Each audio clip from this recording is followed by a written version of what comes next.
Hello दोस्तों, मैं मधु दौरे फिर एक बार आपका स्वागत करती हूँ आपके अपने YouTube channel target exam study platform पर। तो कैसे हैं आप सभी लोग? आई होप अच्छे होंगे। तो दोस्तों, आज का जो वीडियो है ये एसएसटी के ऊपर है। इसमें मैंने ऐसे मोस्ट इम्पोर्टेंट क्वेश्चन लेने की कोशिश की है जो आपके सीटेट के एग्जाम में हर बार पूछे जाते हैं। तो चलिए शुरू करते हैं आज की वीडियो का पहला प्रश्न है, पृथ्वी अपने अक्ष पर घूमती है पश्चिम से पूर्व की ओर, उत्तर से दक्षिण की ओर, या पूर्व से पश्चिम की ओर, या फिर दक्षिण से उत्तर की ओर। तो देखिए, पृथ्वी अपने अक्ष पर घूमती है तो ये घूमती है पश्चिम से पूर्व की ओर। तो आपका ऑप्शन ही राइट हो जाएगा। नेक्स्ट क्वेश्चन है, निम्न में से अशोक के जो शिलालेख थे वो किस लिपि में लिखे गए थे? ब्राह्मी लिपि, हिंदी या उर्दू या फिर फारसी लिपि? किस लिपि में लिखे गए थे? तो देखिए, अशोक के जो शिलालेख थे ये ब्राह्मी लिपि में लिखे गए थे। तो option A is the right answer. Next question है, निम्नलिखित में से कौन सा प्रसिद्ध अनुकूल ऑटोमोबाइल ईंधन है? सीएनजी, पीएनजी, एलपीजी या फिर केजी? तो देखिए, जो आपका प्रसिद्ध अनुकूल ऑटोमोबाइल जो ईंधन है वो है सीएनजी। नेक्स्ट क्वेश्चन है, भूमि की एक सक्रिय पट्टी जो दो भूखंडों को जोड़ती है, बताइए क्या कहलाती? खाड़ी, द्वीप, जलसंधि या भूसंधि? तो देखिए, यहाँ पर भूमि की एक सक्रिय पट्टी की बात की जा रही है तो ये कहलाएगी भूसंधि। Option D is the right answer. Next question है, मलोका है क्या है? मलोका क्या है? एक प्रकार की फसल है, वन्य जीव है, या एक प्रकार का घर है, या एक प्रकार की जनजाति है? तो देखिए, मलोका जो है एक प्रकार का घर होता है। क्या होता है? एक प्रकार का घर। नेक्स्ट क्वेश्चन है, उच्च प्राथमिक स्तर पर सामाजिक विज्ञान में शामिल किया गया, किस किस को शामिल किया गया है? इनमें से कौन कौन से सब्जेक्ट शामिल किए जा सकते हैं? इतिहास, भूगोल, अर्थशास्त्र, समाजशास्त्र, या फिर इतिहास, भूगोल, राजनीति शास्त्र, राजनीति विज्ञान, या अर्थशास्त्र, या इतिहास, भूगोल, राजनीति विज्ञान, समाजशास्त्र, या फिर इतिहास, भूगोल, राजनीतिक विज्ञान या मनोविज्ञान? किसको शामिल किया जा सकता है? तो देखिए, इसमें इतिहास, भूगोल, राजनीति विज्ञान, अर्थशास्त्र।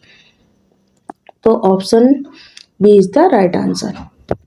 नेक्स्ट क्वेश्चन है कि एशिया और अफ्रीका अलग होते हैं, बताइए कैसे अलग होते हैं? सुएज नहर व काला सागर द्वारा, भूमध्य सागर व लाल सागर द्वारा, या फिर यूराल पर्वत व लाल सागर द्वारा, या सुएज नहर व लाल सागर द्वारा? तो देखिए, यहाँ पर आपका जो राइट आंसर हो जाएगा ऑप्शन डी हो जाएगा। एशिया और अफ्रीका है ये सुएज नहर व लाल सागर द्वारा अलग होते हैं। नेक्स्ट है, बैरोमीटर का प्रयोग किया था, किसके लिए किया था बैरोमीटर का प्रयोग? तो देखिए, बैरोमीटर का जो प्रयोग है ये वायुमंडलीय दाब को मापने के लिए किया जाता है। तो option B is the right answer. Next question है, भारत में अस्पृश्यता प्रथा के कारण निम्नलिखित में से किस मौलिक अधिकार का उल्लंघन किया जाता है? बताइए किस मौलिक अधिकार का उल्लंघन किया जाता है? तो देखिए, यहाँ पर हो जाएगा समानता का अधिकार। अब देखिए, आपके कितने राइट हैं? तो 6 हैं। पहले ही कितने थे? 7 थे। और अधिकार जो है, मौलिक अधिकार, ये कहाँ से लिए गए? तो अमेरिका से लिए गए हैं, जिनका जिक्र है आर्टिकल 12 से लेके 35 में।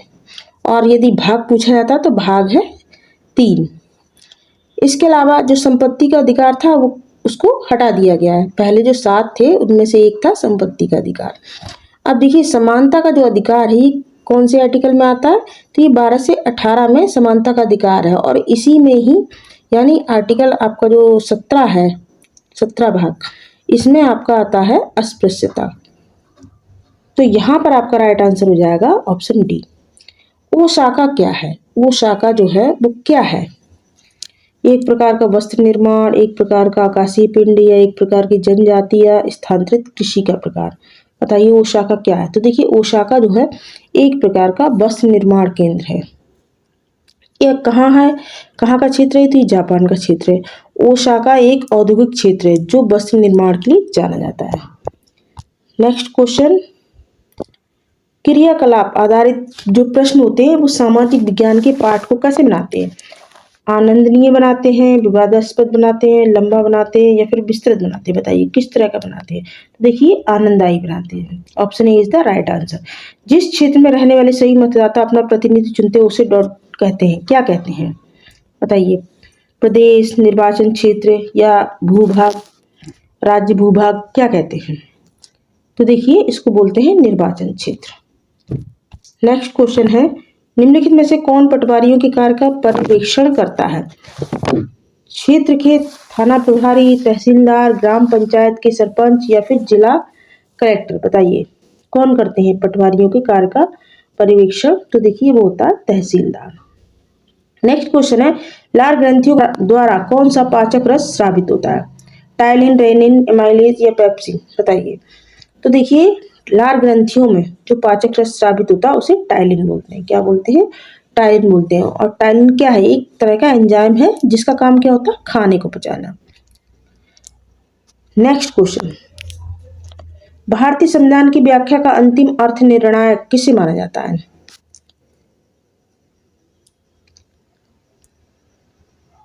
बताइए। भारतीय संविधान की व्याख्या का जो अंतिम निर्णायक होता है, अर्थ निर्णायक होता है, वो किसे माना जाता है? न्यायपालिका, अटॉर्नी जनरल या भारत के राष्ट्रपति या संसद? किसको माना जाता है? तो देखिए न्यायपालिका को माना जाता है। किसको माना जाता है? न्यायपालिका को। नेक्स्ट क्वेश्चन है, भारत किस देश के साथ अपनी लंबी सीमा को साझा करता है? तो देखिए भारत जो है लंबी, अगर पूछा जाए कि सबसे लंबी सीमा साझा करता है तो वो है बांग्लादेश की। किसकी है? बांग्लादेश की। और सबसे कम सीमा साझा करता है तो वो अफगानिस्तान की है। अब देखिए बांग्लादेश की कितने किलोमीटर है? तो ये है 4096 किलोमीटर। और सबसे कम जो है अफगानिस्तान की तो 106 किलोमीटर। नेक्स्ट क्वेश्चन देखते हैं, अंतरिक्ष में प्रवेश करने वाले जो उल्कापिंड होते हैं वायुमंडल की किस परत में आकर जल जाते हैं? बताइए। अंतरिक्ष में प्रवेश करने वाले उल्कापिंड वायुमंडल की किस परत में आने पर जल जाते हैं? समताप मंडल, मध्य मंडल, महामंडल या बहिर्मंडल? तो देखिए मध्य मंडल में आकर जल जाते हैं।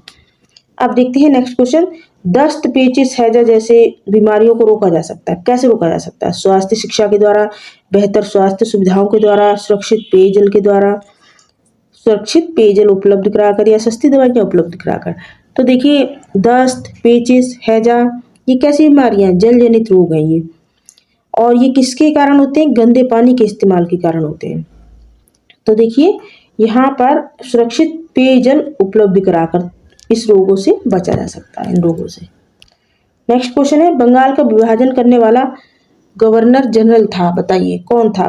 बंगाल का विभाजन करने वाला गवर्नर जनरल था Curzon, Canning, Minto, Lord Mayo? बताइए कौन था बंगाल का विभाजन करने वाला?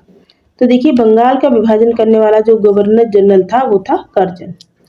नेक्स्ट क्वेश्चन है, विनय पिटक ग्रंथ निम्नलिखित में से किससे संबंधित है? बौद्ध संघ के नियम से, संस्कृत व्याकरण से, महावीर के उपदेश से या जरतुस्त्र के विचार से? बताइए किससे है ये संबंधित? तो ये बौद्ध संघ के नियम से संबंधित है। Option A is the right answer. दोस्तों आपको वीडियो अच्छा लग रहा हो तो इसको ज्यादा से ज्यादा शेयर करें और वीडियो को लाइक जरूर करें। नेक्स्ट क्वेश्चन है, हम्पी के बारे में निम्नलिखित में से कौन सा कथन सही है? यह कृष्णा तुंगभद्रा बेसिन में स्थित है। बिल्कुल सही। यहाँ दीवारों के निर्माण में किसी सीमेंट का उपयोग नहीं किया था। बिल्कुल सही है। महानवमी उत्सव हम्पी में मनाया जाता है। बिल्कुल सही। तो देखिए जब यहाँ पर तीनों ऑप्शन सही है तो आपका ऑप्शन डी राइट हो जाएगा, यानी उपयुक्त सभी ऑप्शन सही हैं हम्पी के बारे में।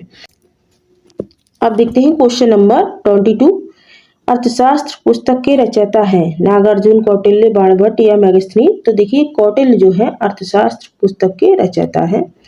नेक्स्ट क्वेश्चन देख लेते हैं, मनुष्य ने सबसे पहले अग्नि का प्रयोग करना आरंभ किया था? कब किया था? मनुष्य ने सबसे पहले अग्नि का प्रयोग जो किया था वो कब किया था? प्राचीन पाषाण युग में, मध्य पाषाण युग में या नव पाषाण युग में या फिर ताम्र पाषाण युग में? तो देखिए यहाँ पर ऑप्शन सी यानी नव पाषाण युग में मनुष्य ने अग्नि का प्रयोग किया था। ऑप्शन सी आपका राइट हो जाएगा। नेक्स्ट क्वेश्चन है, वैदिक भारत में किस नदी को विपाशा कहा जाता है? वैदिक भारत में किस नदी को विपाशा कहा जाता है? गंगा नदी, झेलम नदी, व्यास नदी या सिंधु नदी?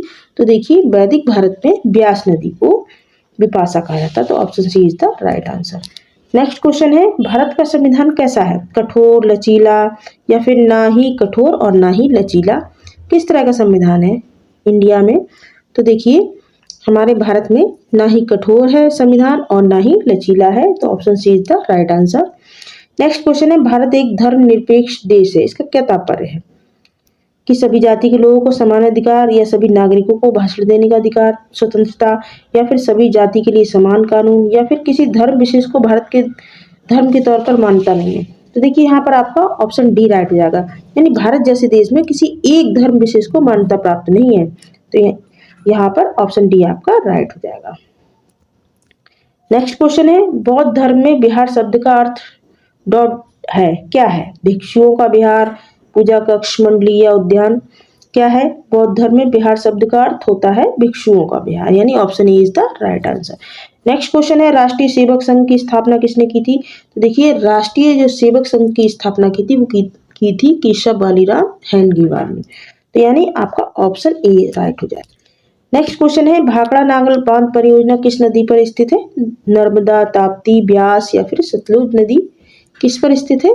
तो यह है सतलुज नदी पर। नेक्स्ट क्वेश्चन है, सूचना के अधिकार आंदोलन की शुरुआत कहाँ से हुई थी? तो देखिए, सूचना के जो अधिकार था उसके आंदोलन की शुरुआत हुई थी राजस्थान से। कहाँ से हुई थी? राजस्थान से हुई थी। तो यहाँ पर option A is the right answer. So thanks for watching. Video आपको कैसा लगा कमेंट करके बताएं। जो भी भाई बहन पहली बार चैनल से जुड़ रहे हैं तो वो चैनल को सब्सक्राइब कर लें, जिससे आपको आने वाली वीडियो का नोटिफिकेशन भी मिल जाएगा। और आप लोग प्लेलिस्ट में जाकर सीटेट के एग्जाम से संबंधित अन्य वीडियो भी देख सकते हैं। Thank you.